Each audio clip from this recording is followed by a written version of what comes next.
Line Renaud, née Jacqueline Anté, est née le 2 juillet 1928 à Pont-de-Nieppe, petite ville du nord de la France près de la frontière belge. Fille de Simone Renard, sténographe, et d'Edmond Antoine Anté, chauffeur de camion et trompettiste à temps partiel dans un orchestre local, Line grandit dans une famille ouvrière modeste mais artistique. Dès son plus jeune âge, elle a montré son talent naturel en remportant un concours de chant amateur à l'âge de 7 ans, posant ainsi les bases de son brillant parcours ultérieur. Son enfance fut marquée par la Seconde Guerre mondiale, lorsque son père fut enrôlé dans l'armée, la laissant avec sa mère, sa grand-mère et son arrière-grand-mère pendant des années difficiles. C'est dans son café d'Armentières que Line commence à chanter pour les soldats de passage, nourrissant ainsi ses rêves théâtraux. En 1945, à l'âge de 17 ans, elle rencontre Loulou Gasté, un célèbre musicien de 20 ans son aîné, qui deviendra non seulement son mentor de carrière, mais aussi le grand amour de sa vie. Ils se sont mariés en 1950 et sont restés ensemble jusqu'à sa mort en 1995. Avec plus de 80 ans de dévouement, Line Renaud est devenue une légende vivante en France, appréciée pour ses rôles de chanteuse, d'actrice et de militante contre le sida. La carrière de Line Renaud a été un voyage inspirant, d'une jeune artiste de rue du nord de la France à une artiste internationale avec plus de 86 rôles au cinéma et à la télévision, 25 albums, 114 singles et de nombreuses pièces de théâtre.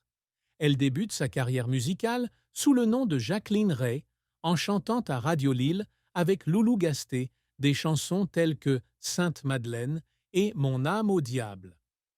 En 1945, elle s'installe à Paris et fait ses débuts aux Folies de Belleville, où une rencontre fatidique avec Gasté change sa vie.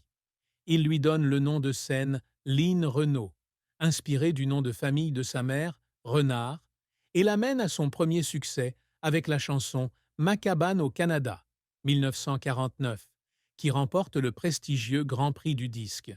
C'est à ce moment-là qu'elle devient une pop star française, se produisant avec Yves Montand au Théâtre de l'Étoile et effectuant des tournées à travers l'Europe et l'Afrique.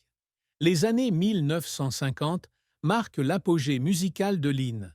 Elle s'est fait connaître avec des succès comme Étoile des neiges, Ma petite folie et Le chien dans la vitrine, des chansons au son joyeux et accessible qui ont conquis le cœur du public. En 1954, alors qu'elle se produisait au Moulin Rouge, elle fut découverte par Bob Hope et invitée en Amérique, apparaissant dans 5 épisodes du Bob Hope Show, chantant au Waldorf Astoria à New York et au Coconut Grove à Los Angeles, et collaborant avec Dean Martin dans Relax I-Vous et Two Sleepy People. De 1963 à 1965, elle a été la tête d'affiche des spectacles des Dunes à Las Vegas, établissant ainsi son statut international. Dans les années 1970, elle sauve le Casino de Paris de la fermeture avec le spectacle Paris Line avec Loulou Gasté, qui dure 4 ans, un grand succès dans sa carrière scénique. La carrière d'actrice de Line est tout aussi brillante. Elle apparaît dans des films tels que Ils sont dans les vignes, 1952, L'Increvable, 1959, puis J'ai pas sommeil, 1994, de Claire Denis, ce qui lui vaut sa première nomination au César.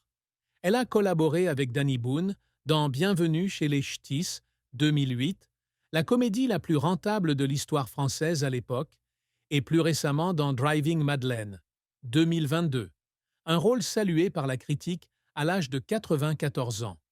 Elle est également apparue dans 12 pièces, dont Folle Amanda, 1981-1986, et Harold et Maude, 2012, démontrant sa polyvalence de la comédie au drame.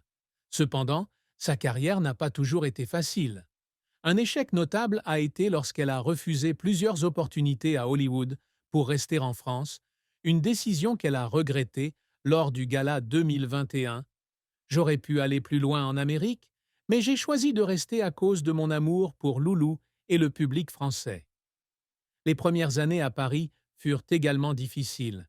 Elle a été rejetée par de nombreux théâtres en raison de sa jeunesse et de son inexpérience, obligé de travailler sans relâche pour faire ses preuves.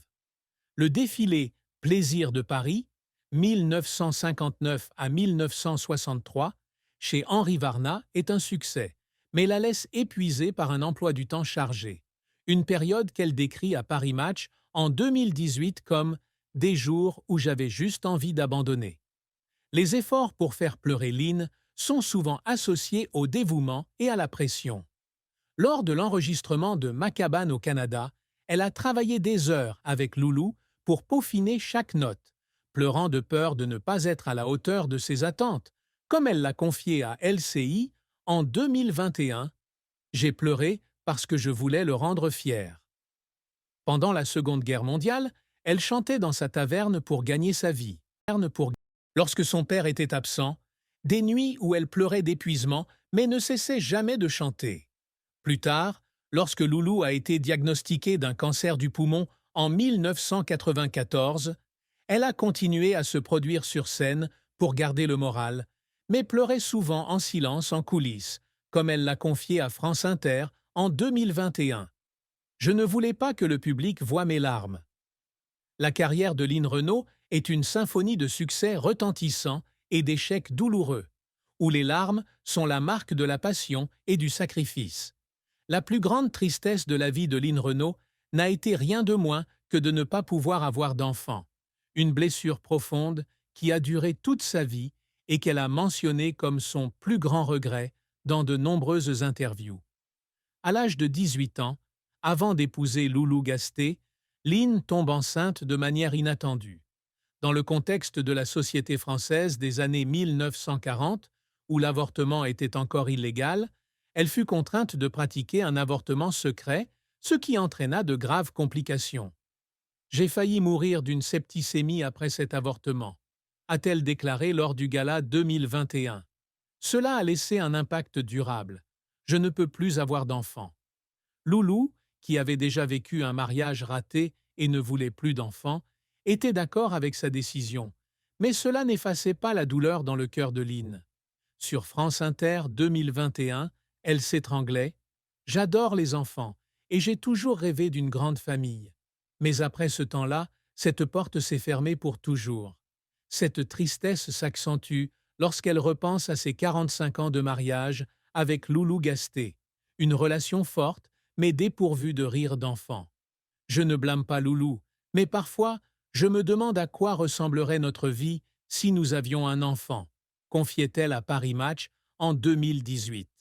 Cette perte n'était pas seulement une douleur personnelle, mais aussi un vide incompressible dans son cœur, même si elle trouvait du réconfort dans l'amitié avec des personnes comme Muriel Robin et Claude Chirac, qu'elle appelait ses filles spirituelles.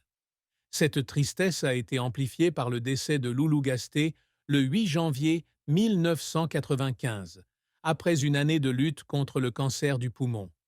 Elle est restée à ses côtés jusqu'au bout, lui chantant, le soir, en italien à l'oreille, comme elle le confiait à LCI en 2021. « J'ai senti ses mains battre le rythme, et puis il est parti. » Perdre Loulou a été un coup dur, mais la tristesse de ne pas avoir d'enfant semblait être la blessure la plus durable, car elle représentait une partie d'un rêve qu'elle ne pourrait jamais réaliser. « J'ai vécu une vie bien remplie, mais ne pas avoir d'enfant est un vide que je porterai avec moi pour le reste de ma vie », déclarait-elle dans Le Parisien en 2024. L'amour et le mariage de Lynn Renaud sont une belle histoire, mais non dénuée de tristesse silencieuse, centrée sur sa relation avec Loulou Gasté, qu'elle a épousé en 1950 et avec qui elle a vécu jusqu'à sa mort en 1995. Ils se sont rencontrés en 1945 aux Folies de Belleville, alors que Lynn avait 17 ans et Loulou 37. Il n'était pas seulement son mari, mais aussi son professeur et le compositeur de chansons qui l'ont amené au sommet, comme Ma cabane au Canada. Leur mariage était un mélange d'amour et de carrière, Loulou agissant comme l'architecte du succès de Lynn. « Loulou est tout pour moi, amour, guide et compagnon », a-t-elle déclaré à Pure People en 2024. Bien que heureux, leur mariage avait pour plus grande tristesse de ne pas avoir d'enfant. La décision d'avorter à 18 ans, soutenue par Loulou car il ne voulait pas d'enfant après un premier mariage raté, a eu des conséquences durables. Lors du gala 2021, elle a révélé « Je ne lui en veux pas, mais parfois, je me sens triste parce que nous n'avons pas le même rêve de famille. » Cela a créé une distance mentale entre eux, même si son amour pour lui n'a jamais faibli.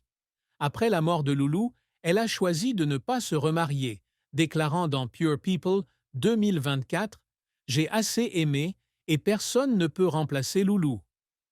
Un autre aspect était la relation extra-conjugale de Lynn avec Nate Jacobson, le propriétaire du Caesars Palace à Las Vegas, qui a duré près de 18 ans à partir des années 60. Elle a raconté dans Ecostilia 2024 « Loulou le savait et l'acceptait. Nous avons une entente particulière. » Bien que cette relation n'ait pas provoqué de rupture dans son mariage, elle a révélé la complexité de sa vie émotionnelle et elle était attristée par le sentiment de ne pas appartenir pleinement à une seule personne. Cependant, la plus grande tristesse reste la perte de Loulou et le vide laissé par le fait de ne pas avoir d'enfant, des blessures que leur amour profond ne peut effacer.